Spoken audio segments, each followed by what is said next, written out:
Declan Bellinger and his friends in Sussex did an IT apprenticeship, but it was all classroom-based. There was no job. The teaching was done by a private training company, paid for with public money. The whole thing lasted just 6 months. Apprenticeship, you sort of associate working at a company and eventually they might take you on. But, I mean, this was just training and promise of a recruitment team at the end and to help us find a job.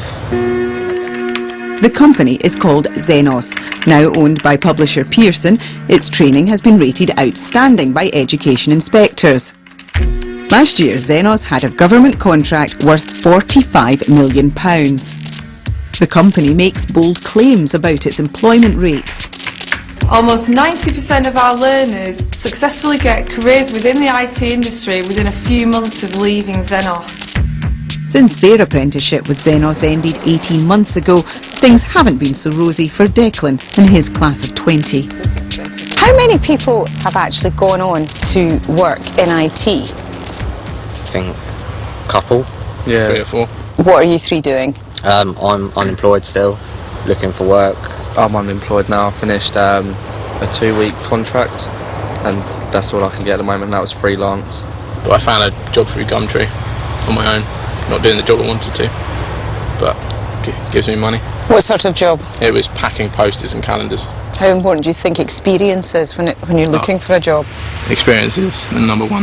You've got to have experience because they always ask you, do you have experience? And then you say Zenos, but that wasn't really experience, it's just workbooks.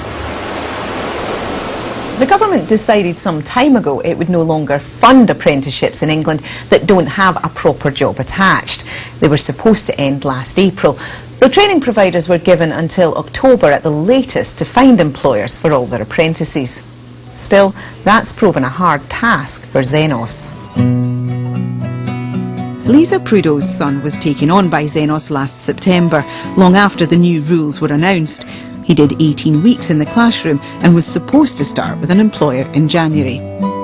He should do 21 weeks of work experience, but as we speak now he's on week 11 of that and he's still waiting to get his work placement. So he hasn't got an employer? No. He goes every day to the academy and waits. Lisa says around 3/4 of his classmates still don't have an employer, even though it's part of the revamped Zenos apprenticeship. I think after the amount of time he's waited and nothing's come out of it, I don't think he's going to get a job. No, I think he's going to end up unemployed. And how do you feel about that as his mum? Terrible, I think it's terrible. I just can't believe they can get away with it. Last year, Zenos got more public money to train young apprentices than any other college or private training company. 2,000 were taken on in September, but only half now have an employer. So does the government think that's taxpayers' money well spent? I've said that every apprenticeship has to be a job.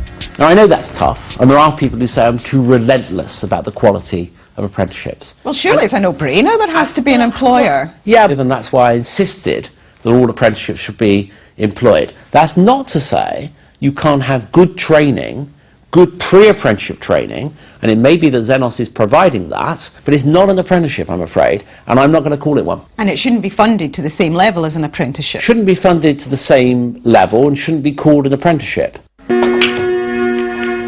The government hasn't asked for any money back, but has now reduced its contract with Zenos by £1.8 million. Zenos didn't want to be interviewed, but parent company Pearson told us, Zenos has always been sharply focused on delivering good outcomes for its learners. We acknowledge and regret that there has been inconvenience to some learners during this transitional period. But our long-term commitment is to equip these young people with the skills and abilities they will need to compete for work in a highly competitive economy. Nick Linford is an expert in vocational training. He thinks quality is being sacrificed in the race for numbers.